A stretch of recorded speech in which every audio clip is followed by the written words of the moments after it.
सिक्कों का अभ्यास मात्र उन पर अंकित चिन्ह, भाषा, चित्रों का अभ्यास नहीं है, बल्कि यह एक रोमांचक यात्रा है जो हमें बताती है कि किन लोगों ने इसे इस्तेमाल किया है।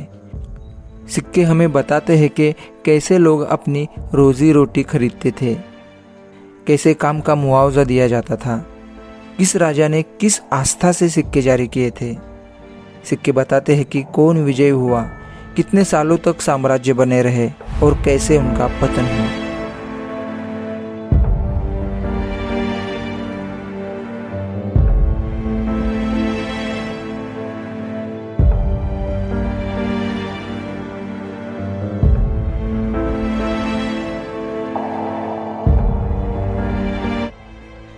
शुरुआती समय में मनुष्य की जरूरतें सीमित थी और प्रकृति द्वारा पूरी हो जाती थी।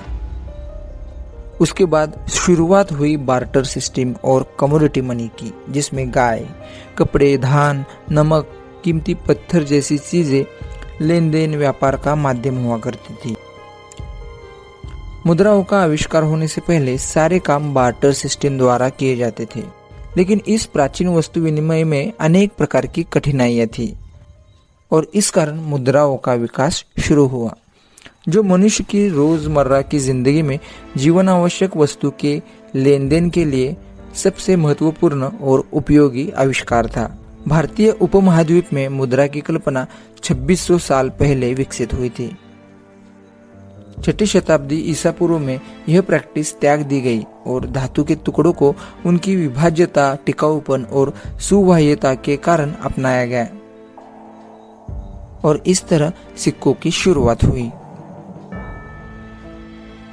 भारत के शुरुआती सिक्कों को पंच मार्क सिक्कों के नाम से जाना जाता था। सिक्के बनाने में जो तकनीक इस्तेमाल की जाती थी, इस कारण उन्हें यह नाम दिया गया। ये सिक्के सिल्वर, कॉपर, लीड जैसे धातु से बनाए जाते थे। शुरुआती सिक्कों पर अलग अलग सिंबल और मार्क्स सिक्कों की पहचान और प्रामाणिकता के लिए अंकित किए जाते थे।